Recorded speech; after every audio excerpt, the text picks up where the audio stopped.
Sir, आपके पड़ोसी और आपके साथी एक तरह से चौधरी कुलदीप बिश्नोई आदमपुर हल्के से विधायक हैं। वो सुनने में आया है कि भारतीय जनता पार्टी में शामिल होंगे अब जल्द ही। देखिए, सुनने में तो पिछले 2 महीने से आ रहा है और यहाँ वो आके आदमपुर में कह के भी गए थे कि 2 दिन के अंदर अंदर मैं फैसला ले लूँगा।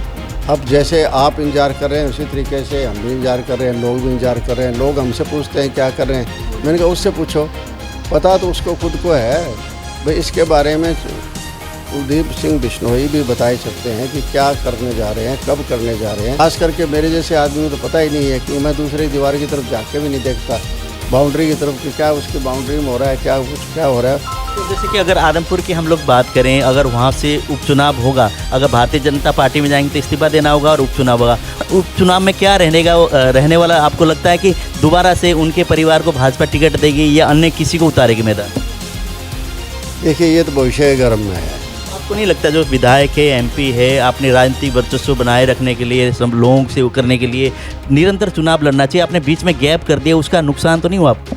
नहीं, इसमें कोई दो राय नहीं, नुकसान होता है। मैंने एक चुनाव का गैप ये करा है, लेकिन वो गैप मेरे बस का नहीं था। जैसे नलवा की आपने कहा कि आने वाले चुनाव में मैं नलवा से चुनाव लड़ूंगा, तो आप कौन सी पार्टी को पसंद करते हैं? अगर कोई पार्टी ने आपको ऑफर दे दी, कांग्रेस या बीजेपी अन्य ने टिकट दे दी कि संपत साहब आपको चुनाव लड़ना है, तो कौन सी पार्टी आप पसंद करते हैं? कि समय बताएगा कि कौन सी पार्टी पसंद होगी या कौन सी पार्टी इज्जत देगी या मान सम्मान देगी या कौन सी पार्टी ये कहेगी कि हम मेरिट पर टिकट देने के लिए तैयार हैं। तो इस बार के जो चुनाव होगा विधानसभा में, उस नलवा हल्के से आप पक्का चुनाव लड़ेंगे, चाहे इंडिपेंडेंट हो चाहे किसी पार्टी का अगर टिकट मिली तो मेरिट के आधार पर, तो दोनों में से कोई भी हो चुनाव पक्का लड़ना है? चुनाव पक्का लड़ेंगे, इसमें कोई दो राय नहीं। ये बात पक्की है कि चुनाव लड़ेंगे। पिछली बार तो चौधरी कुलदीप बिश्नोई ने आपकी टिकट कटवा दिया, अब की बार जैसे कि भाजपा में जाएंगे तो सोनाली फोगाट का टिकट कट जाएगा अगली बार मेरे ख्याल से। ये देखिए, वो तो सोनाली फोगाट को चिंता होनी चाहिए, वो तो उनको चिंता होनी चाहिए। आपका भी एक तरह से जैसे इंडियन नेशनल लोकदल में बहुत आप समय रहे, उसके बाद कांग्रेस पार्टी में आप गए, उसके बाद आपने पार्टी बदली, भारतीय जनता पार्टी में आप गए। आपको क्या लगता है, कांग्रेस पार्टी के कहते हैं कि मैंने दरवाज़ा खटखटाया, अंदर से दरवाज़ा नहीं खुला, इसी के चलते उनकी एक मजबूरी में उनको भाजपा में जाना पड़ रहा है? क्या कांग्रेस पार्टी के हालात ये कि नेताओं की नहीं सुनी जाती? अब देखिए, ये तो मैं कह नहीं सकता क्योंकि मेरी तो सुनी गई नहीं थी और मेरी तो चौधरी कुलदीप बिश्नोई की वजह से नहीं सुनी गई थी। जैसे चौधरी कुलदीप बिश्नोई की अगर बात करें, अगर भारतीय जनता पार्टी में वो शामिल होते हैं, कहते हैं कि पूर्व विधायक कई उनके साथ शामिल होने वाले हैं, क्या deputy CM Dushyant Chautala JJP की अलायंस की सरकार है जैसे बीजेपी और जेजेपी, क्या दुष्यंत चौटाला को भी खतरा हो सकता है अगर कुलदीप बिश्नोई भाजपा में जाएंगे तो? ये बात तो देखो, या तो मुख्यमंत्री जी बता सकते हैं और या उप मुख्यमंत्री की दिल की बात है वो बता सकते हैं। नमस्कार, मैं रमेश शर्मा, आप देख रहे हैं RSN एक्सप्रेस। इस वक्त हमारे साथ हैं पूर्व वित्त मंत्री प्रोफेसर संपत सिंह, और इनसे आज हम राजनीतिक बात करेंगे, आदमपुर क्षेत्र की बात करेंगे, हरियाणा की बात करेंगे, और रिसेंटली जो कि एक खबर सुनने में आ रही है, आदमपुर से जो विधायक है चौधरी कुलदीप बिश्नोई भारतीय जनता पार्टी में जाने की खबर है, उस पर भी हम विस्तार से जानेंगे और चौधरी साहब से भी बात करेंगे। आने वाले समय में चुनाव है तो किस तरह का क्या रहने वाला, उस पर भी हम विस्तार से जानेंगे। सर नमस्कार। नमस्कार जी। सर, आपके पड़ोसी और आपके साथी एक तरह से चौधरी कुलदीप बिश्नोई आदमपुर हल्के से विधायक हैं। वो सुनने में आया है कि भारतीय जनता पार्टी में शामिल होंगे अब जल्द ही। देखिए, सुनने में तो पिछले 2 महीने से आ रहा है जी, और यहाँ वो आके आदमपुर में कह के भी गए थे कि 2 दिन के अंदर अंदर मैं फैसला ले लूँगा और वोट से पहले भी कहा था कि मैं अंतरात्मा की आवाज़ पर वोट डालूँगा राज्यसभा का, और वो उन्होंने अंतरात्मा अपनी दिखा दी, बीजेपी के प्रति दिखा दी, कांग्रेस के होते हुए भी कर। बाद में उन्होंने राष्ट्रपति वाला भी हो लिया। अब जैसे आप इंतजार कर रहे हैं उसी तरीके से हम भी इंतजार कर रहे हैं, लोग भी इंतजार कर रहे हैं। लोग हमसे पूछते हैं क्या कर रहे हैं, मैंने कहा उससे पूछो, पता तो उसको खुद को है भाई। इसके बारे में कुलदीप सिंह बिश्नोई भी बता सकते हैं कि क्या करने जा रहे हैं, कब करने जा रहे हैं, किस पार्टी में शामिल होंगे, कब शामिल होंगे। ठीक है, उन्होंने जिस तरह के लक्षण दिए हैं उससे तो ये लग रहा है कि बीजेपी में जाएंगे वो, लेकिन अभी ये नहीं पता लग रहा कि अड़चन क्या आ रही है। हो सकता है बीजेपी उनको लेना नहीं चाहती है, कोई लायबिलिटी समझ रही होगी, या वो बीजेपी के अंदर कोई अपनी शर्त रखवाना चाहते होंगे, बीजेपी उस बात को मान नहीं रही होगी। ये तो कमायास लगाने वाली बातें हैं। बाकी हम ये नहीं कह सकते कि वो क्या करने जा रहे हैं, उनके कदम का हमें क्या पता कि वो क्या करेंगे।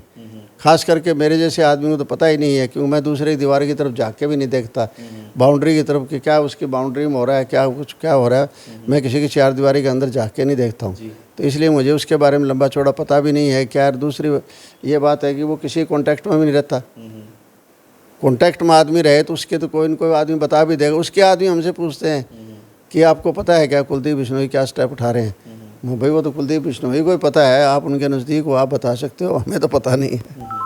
तो जैसे कि अगर आदमपुर की हम लोग बात करें, अगर वहाँ से उपचुनाव होगा, अगर भारतीय जनता पार्टी में जाएंगे तो इस्तीफा देना होगा और उपचुनाव होगा। उपचुनाव में क्या रहने वाला आपको लगता है कि दोबारा से उनके परिवार को भाजपा टिकट देगी या अन्य किसी को उतारेगी मैदान में? देखिए ये तो भविष्य गर्म में है, आज हम नहीं कह सकते क्या करेगा। हाँ ये ज़रूर है कि वो अगर पार्टी बदलते हैं तो स्वाभाविक है विधानसभा से इस्तीफा देना पड़ता है। अगर पार्टी निकालती है तो आप अनअटैच्ड हो जाते हो, लेकिन अगर आप इस्तीफा देते हो या दूसरी पार्टी ज्वाइन करते हो तो बाकायदा आपको इस्तीफा देना माना जाएगा वो इस्तीफा ही, क्योंकि दूसरी पार्टी अगर आपने ज्वाइन कर ली है तो आप अपदस्थ हो जाते हो, आप जो है ना फिर एमएलए नहीं रहते हो। और एमएलए नहीं रहते हो तो स्वाभाविक बाई इलेक्शन आएगा, और बाई इलेक्शन आएगा तो ये तो बीजेपी को सोचना है कि किसको टिकट दी जाएगी, उसको दी जाएगी, उसके पुत्र को दी जाएगी या कोई थर्ड पर्सन को दी जाएगी। इनकी आपस में ज्वाइन करते टाइम क्या बातचीत हुई होगी, उसका नतीजा भी निकलेगा, उसमें से भी आएगी, बार बात आएगी। लेकिन आज हम तो नहीं कह सकते ना कुछ भी, उनकी होना उनके बीच में जो फैसला होना है तो हम कैसे बता सकते हैं। जहाँ तक नतीजों का सवाल है, नतीजे जो पता लगेगा कैंडिडेट कौन आ रहे हैं, उसके बाद पता लगेगा नतीजा कि उनसे क्या। फिर तो मैं विश्लेषण करके अंदाज़ा बता दूंगा भाई हाँ ठीक है ये उनके परिवार से फलाना कैंडिडेट आया है या बाहर से कोई कैंडिडेट आया है, कांग्रेस की तरफ से कौन सा कैंडिडेट आया है या और कौन सी पार्टी की तरफ से कौन सा कैंडिडेट आया है। तो इलेक्शन कुछ 5-7 दिन बीत जाते हैं, उसके बाद पता लगता है कि क्या होने जा रहा है, लेकिन लक्षण कोई ज़्यादा अच्छे नज़र नहीं आ रहे हैं। जैसे आपका भी एक तरह से जैसे इंडियन नेशनल लोकदल में बहुत आप समय रहे, उसके बाद कांग्रेस पार्टी में आप गए, उसके बाद आपने पार्टी बदली, भारतीय जनता पार्टी में आप गए। आपको क्या लगता है, कांग्रेस पार्टी के कहते हैं कि मैंने दरवाज़ा खटखटाया, अंदर से दरवाज़ा नहीं खुला, इसी के चलते उनकी एक मजबूरी में उनको भाजपा में जाना पड़ रहा है। क्या कांग्रेस पार्टी के हालात ये कि नेताओं की नहीं सुनी जाती?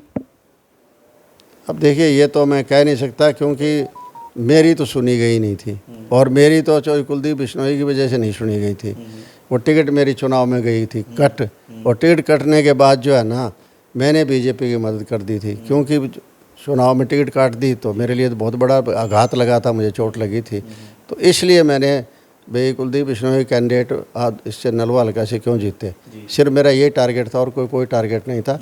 उसके बाद मैंने आपने देखा होगा कि जो भी सरकार की पॉलिसी रही है, जो जन विरोधी पॉलिसी रही है, उनके खिलाफ हमेशा आवाज़ उठाता रहा हूँ। इस 2-2.25 साल से पूरी आवाज़ मैंने उठाई है, चाहे किसान मूवमेंट थी चाहे कोई और मूवमेंट थी। लक्ष्य सिर्फ एक वही था कि ये इस मेरी जगह जिसको टिकट दिलाई है उसको मैं जीतने दूँ, कैसे जीतने दूँगा।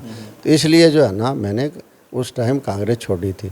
लेकिन सुनी जाती नहीं सुनी जाती तो ये तो कुलदीप बिश्नोई को पता है, कई बार कह चुके नहीं सुनी जाती, वो पहले भी कह चुके हैं। वो ये कह के तो उन्होंने वो हजका बना ली थी और बाद में फिर आ गए थे। तो अब ये क्या कह सकते हैं यार, चौधरी भजनलाल जी जनता पार्टी में चले गए थे। ये बार बार कहते हैं ना कि मैं तो जन्मजात कांग्रेस हूँ, इससे पहले इसने ये कहा था जन्मजात कांग्रेस हूँ। जन्मजात कांग्रेसी कैसे हैं, चौधरी भजनलाल कांग्रेस में थे, इसमें कोई दो राय नहीं। लेकिन 77 में चौधरी भजनलाल जी ने कांग्रेस छोड़ दी थी, जनता पार्टी में आ गए थे। और फिर बाद में 80 में इंदिरा गांधी प्राइम मिनिस्टर बन गई तो जनता पार्टी छोड़कर कांग्रेस के अंदर शामिल हो गए थे। और फिर बाद में जो हुड्डा साहब चीफ मिनिस्टर बन गए 2005 के अंदर, तो उस टाइम फिर इन्होंने कांग्रेस छोड़ दी, फिर हजका बना ली। और फिर बाद में जो है ना 2009 में जो है फिर ये अपनी हजका से ही चुनाव लड़े थे। लेकिन उसके बाद कुछ दिनों के बाद जो है ना फिर वो जो हजका का विलय कर लिया, कांग्रेस में आ गए थे। तो जन्मजात हम कैसे कह सकते हैं भाई जन्मजात कांग्रेसी है।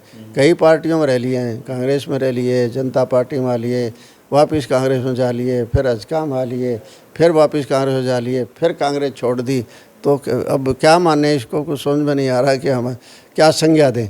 जी, जैसे चौधरी कुलदीप बिश्नोई की अगर बात करें, अगर भारतीय जनता पार्टी में वो शामिल होते हैं, कहते हैं कि पूर्व विधायक कई उनके साथ शामिल होने वाले हैं, क्या deputy CM Dushyant Chautala JJP की अलायंस की सरकार है जैसे बीजेपी और जेजेपी, क्या दुष्यंत चौटाला को भी खतरा हो सकता है अगर कुलदीप बिश्नोई भाजपा में जाएंगे तो? ये बात तो देखो या तो मुख्यमंत्री जी बता सकते हैं और या उप मुख्यमंत्री की दिल की बात है वो बता सकते हैं। अब मैं तो नहीं बता सकता, मैं तो इनके कांटेक्ट में नहीं हूँ, दोनों के कांटेक्ट में नहीं हूँ। मुझे कि क्या करना है इन्होंने वो करेंगे तो वही करेंगे, मुख्यमंत्री करेंगे या उप मुख्यमंत्री करेंगे, मैं तो कुछ कर नहीं सकता इसमें। जैसे पिछले दिनों आप भाजपा में शामिल हुए, जैसे प्रधानमंत्री नरेंद्र मोदी जी आए उस टाइम आप शामिल हुए। अगर फिलहाल की अगर बात करें तो आप आलोचना तो सरकार की करते हैं, लेकिन पार्टी की अगर बात करें तो भारतीय जनता पार्टी में हैं फिलहाल आप, या अन्य दल में आप जा रहे हैं, या क्या सिचुएशन क्या है, जनता भी जानना चाहती है। लेकिन आपने शामिल तो है, उसके बाद कोई बयान आपका नहीं आएगी किसी और में मैं जा रहा हूँ। सरकार की जो गलत काम है, एक तरह से अलग तरह के जो काम आते हैं सरकार विरोधी, जैसे जन विरोधी नीतियों के खिलाफ आप आवाज़ उठाते रहते हैं, तो फिलहाल आप कौन सी पार्टी में हैं? मैं चाहे सत्ता पक्ष में रहा हूँ चाहे विपक्ष में रहा हूँ, मैंने हमेशा जो है ना, अगर कोई भी जन विरोधी का नीति बनी है उसका मैंने विरोध किया है, सरकार में रहकर भी और सरकार से अलग हटकर भी दोनों विरोध किया है। मेरा ताल्लुकात जो था, जब मैंने बताया कि जब मेरी टिकट कट गई थी तो मैंने कांग्रेस पार्टी को छोड़ा था और बीजेपी के लिए जो है ना मैं काम किया। और वो किसके लिए काम किया था? एक तो मोदी जी से मेरे घनिष्ठ संबंध थे और दूसरे खट्टर साहब से मेरी मित्रता थी। इन दोनों की वजह से जो है ना चुनाव के दौरान मैं बीजेपी की मदद मैंने की है। उम्मीद तो ये भी लगाई जा रही थी कि उस टाइम आपको आदमपुर से चुनाव लड़ा सकते हैं, हालांकि आपको भारतीय जनता पार्टी ने भी टिकट नहीं दिया और सोनाली फोगाट को मैदान में उतार दिया। नहीं, देखिए मैं उस टाइम तक भारतीय जनता पार्टी में नहीं था, मैं कांग्रेस में था जब टिकट अनाउंसमेंट हुई थी। टिकट की अनाउंसमेंट 2 तारीख को हुई थी, 2 अक्टूबर को, और 2 अक्टूबर के दिन मैं कांग्रेस के अंदर था। उस दिन अनाउंसमेंट हुई थी, कांग्रेस की भी अनाउंसमेंट हुई थी और बीजेपी की भी कुछ सीटें जो बची हुई सीटें थी उनकी अनाउंस हुई। तो मुझे बीजेपी टिकट देती कैसे जब मैं बीजेपी में था ही नहीं। लेकिन आप नहीं थे, लेकिन कयास ये लगाए जा रहे थे कि प्रोफेसर संपत सिंह जी को वहाँ से मैदान में उतार, क्यों? आपकी जैसे कि बातचीत हो रही थी मीडिया में, इस तरह के रूमर चल रहा था। कयास तो चलते रहते हैं, कयास के कोई वैल्यू नहीं होती। कयास तो लोगों की जिसके ज़बान होती है उतनी बात शुरू कर देते हैं, आदमी कर देते हैं। मैं तो मैंने आपको बताया कि मैं सिर्फ इसीलिए जो है ना बीजेपी को मदद करी थी कि नंबर 1 तो कुलदीप का बिश्नोई का कैंडिडेट ना जीते, और नंबर 2 ये था कि मैं और जितनी मदद कर सकता हूँ जितनी इनकी मदद करूँ, क्योंकि कांग्रेस ने मेरी टिकट काटी है। तो इसलिए उस वजह से 2 सीट आपके दिल में मलाल था कांग्रेस ने जो को टिकट मलाल था, इसलिए 2 सीटों पर मेरी वजह से बीजेपी जीती थी। एक नड़वा में जीती और एक फतेहाबाद के अंदर जीती, 2 सीटों में जीती थी। जैसे 2009 के अंदर लोकदल ने मेरे साथ अन्याय किया था तो मैं कांग्रेस में आ गया था। कांग्रेस में आने के बाद कांग्रेस को 5 सीटों का फ़ायदा हुआ, और कांग्रेस ने तो नहीं माना कि 5 फ़ायदा हुआ, लेकिन लोकदल ने जरूर मान लिया कि 5 का नुकसान हुआ। इस बार ऐसा ही हुआ है। इस बार कांग्रेस की सरकार का रहने का कारण यही था कि मेरे जैसे लोगों को कांग्रेस से अलग कर दिया चुनाव के दौरान। मेरे को कर दिया, रामनिवास घोड़ेला को कर दिया, सेलवाल जी को कर दिया, सावित्री जिंदल जी यहाँ से चुनाव नहीं तो आपको नहीं लगता अगर उस टाइम टिकट बंटवारा प्रॉपर ढंग से होता, तो अगर भारतीय जनता पार्टी के 75 पार के नारे अगर वो नहीं सुनते तो दरकिनार करते, तो सरकार हरियाणा में कांग्रेस पार्टी की आती? ठीक है, कांग्रेस के दिमाग में एक भय चला गया 75 पार का, इसमें कोई दो राय नहीं है। ये तो गया था वह, ये तो चला गया दिमाग के अंदर, और इसलिए इन्होंने टिकटों की परवाह नहीं करी और टिकटों को ठीक तरीके से बंटवारा नहीं हुआ। कई ग्रुप बन गए तो उस वजह से नहीं हुआ था। तो न होने की वजह से जो है ना कांग्रेस को भुगतना पड़ा और हमारे जैसे आदमियों को भी भुगतना पड़ा। तो मैं आपको बता रहा हूँ मैं उतने टाइम का था बीजेपी में जितने टाइम का चुनाव था। तो आप बीजेपी में आप नहीं हैं? उसके बाद मैं इंडिपेंडेंट था, मैंने कोई पार्टी ज्वाइन नहीं करी थी। मैंने तो जो है ना कहीं भी मेंबरशिप की बात कोई और की बात डंडा झंडा कुछ नहीं, मैं तो सिर्फ एक मदद करी थी चुनाव में, और वह खुल के प्रधानमंत्री नरेंद्र मोदी जी जैसे सेक्टर 1-4 ग्राउंड में जब आए थे, आप स्वयं वहाँ पहुँचे थे और वहाँ पे अपने पटका भी पहना था कि एक तरह से हुआ था भारतीय जनता पार्टी में प्रोफेसर संपत सिंह शामिल? ऐसा नहीं, मैं पटका नहीं पहना था, मैं भारतीय जनता पार्टी की स्टेज पर गया था, मोदी जी की स्टेज पर गया था, इसमें कोई दो राय नहीं। शाह जी की स्टेज पर भी गया था, इसमें कोई दो राय नहीं, क्योंकि बीजेपी को मदद कर रहा था। हिसार में मुख्यमंत्री जी आए थे, उनकी स्टेज पर भी गया था, बीजेपी की मदद के लिए गया था। इसमें मैं कब इनकार करता हूँ, मैं मुख्यमंत्री की स्टेज पर गया था, काम भी मैंने किया था, लेकिन उसके बाद मैं अपना मेरा रवैया मैंने अपना रखा है ना, वो इंडिपेंडेंट अपना रखा है, तटस्थ। तो इस बार आप इंडिपेंडेंट चुनाव लड़ेंगे? अगर जैसे आदमपुर में उपचुनाव होंगे और जैसे आने वाले समय में जो 2 साल बाद चुनाव होगा उसमें? नहीं, मैंने पीछे 2 हल्के का दौरा किया था कि अगला चुनाव में लड़ो हल्के से जरूर लड़ूंगा। ये दूसरी बात है कि मैं इंडिपेंडेंट लड़ूंगा या किसी पार्टी टिकट से लगूंगा, वो समय आने बड़ा बताएगा। फिलहाल आप न्यूट्रल हैं? मैं न्यूट्रल हूँ, तटस्थ हूँ। तो जैसे कि हमने बातचीत की चौधरी कुलदीप बिश्नोई की, आपको आपने ये कहा कि अभी फ़िलहाल आप न्यूट्रल हैं और पिछले दिनों की आदमपुर की जो हालात थे उसमें भी एक तरह से आपने देखा सारा का सारा चौधरी कुलदीप बिश्नोई वहाँ से सीट निकालने में कामयाब हुए। हालांकि बीजेपी भी लगी रही, वहाँ पे बड़े बड़े नेता भी आए, इधर से जेजेपी की तरफ से भी वो हुआ। तो आपको क्या रहेगा अगर उपचुनाव में कुलदीप बिश्नोई के परिवार से या किसी को टिकट मिलता है तो यहाँ से क्या दोबारा से चौधरी कुलदीप बिश्नोई का परिवार जीत हासिल कर पाएगा उपचुनाव में? मैं आज कुछ नहीं कह सकता, क्योंकि आज मैं क्या किस चीज़ करूँ, अंदाज़ा लगाऊं कि कौन कैंडिडेट होगा कौन कैंडिडेट नहीं होगा। जब कैंडिडेट आपस में आएंगे, मैदान में पहलवान आता है तभी पता लगता है।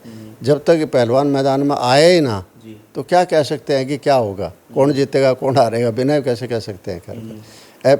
हाँ, ये ज़रूर कह सकता हूँ कि आदमी अगर इस तरह से करता है, जनता में जो रहता नहीं है, पब्लिक में रहता नहीं है, तो उसके साथ तो पब्लिक को भी ऐसा ही करना चाहिए। तो पिछली बार तो चौधरी कुलदीप बिश्नोई ने आपकी टिकट कटवा दिया, अब की बार जैसे कि भाजपा में जाएंगे तो सोनाली फोगाट का टिकट कट जाएगा अगली बार मेरे ख्याल से। नहीं, देखिए वो तो सोनाली फोगाट को चिंता होनी चाहिए, वो तो उनको चिंता होनी चाहिए। वो कुछ बयान भी पिछले दिनों दे चुकी थी, हमने भी आपके सोशल मीडिया से पता लगा था खैर कोई।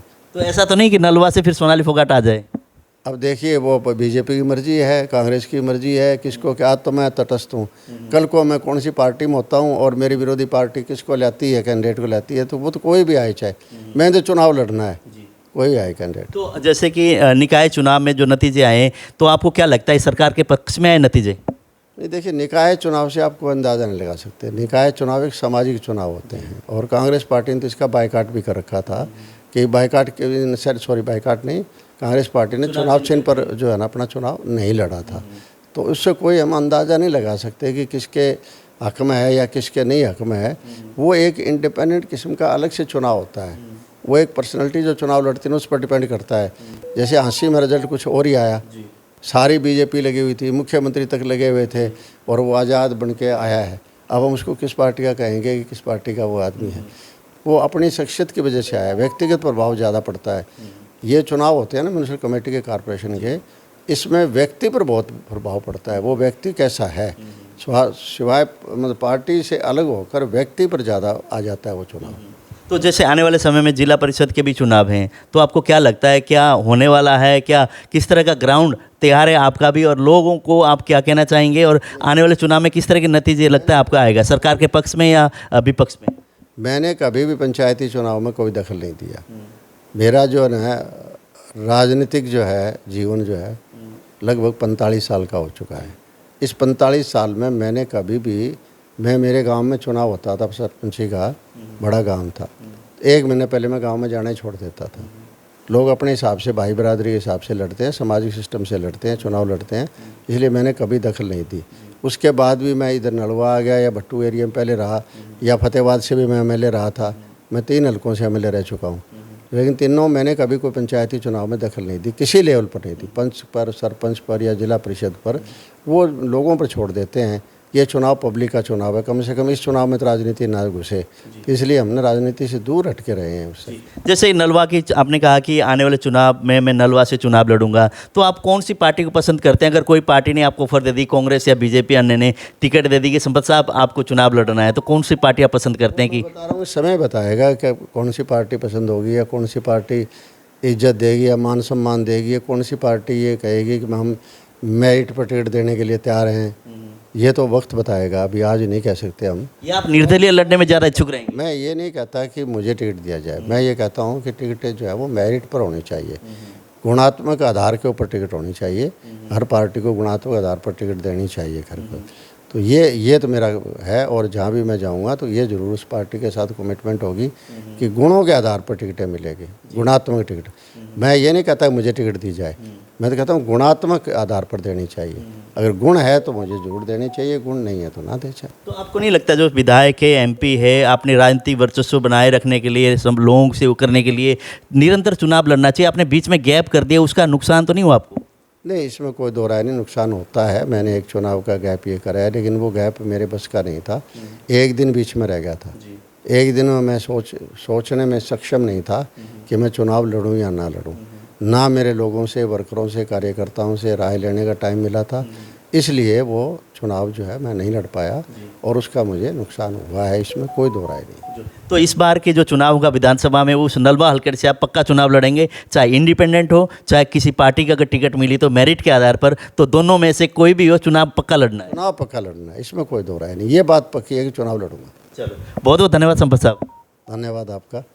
जैसे प्रोफेसर संपत सिंह जी से बात हुई, एक उजागर होगी बात कि आने वाले समय में विधानसभा चुनाव में नलवा हल्के से पक्का चुनाव लड़ेंगे, चाहे किसी पार्टी से हो चाहे निर्दलीय हो। चाहे अगर पार्टी किसी मेरिट के आधार पर इनको एक तरह से समझती है कि प्रोफेसर साहब डिजर्व करते हैं, इनको टिकट दी जानी चाहिए, तो टिकट से लड़ेंगे किसी भी पार्टी से, नहीं तो निर्दलीय उम्मीदवार भी वहाँ से नलवा विधानसभा से चुनाव लड़ेंगे। और कुलदीप जी के बारे में भी हमने बातचीत की। कुलदीप जी ने जैसे पिछले दिनों की अगर बात करें तो इनके एक तरह से टिकट काटने का भी काम किया और साथ के साथ नुकसान पहुंचाने का भी काम किया। उसी हिसाब से भारतीय जनता पार्टी में उस टाइम भारतीय जनता पार्टी की इन्होंने मदद की थी। लेकिन फिलहाल अगर बात करें किसी भी पार्टी में नहीं है, किसी की पार्टी के उसमें नहीं है, लेकिन सरकार ने अच्छा काम किया तो उनकी बढ़ाई करते हैं और उन्होंने सरकार जन विरोधी काम करता है, जनता के हित में कोई काम नहीं, उसके एक विरोध भी करते हैं। इस तरह की बातें इन्होंने कही। आप इस खबर को देखा, आपने कैसा लगा, और इसका खबर से कमेंट भी आप करें और इस खबर को ज़्यादा से ज़्यादा शेयर भी करें।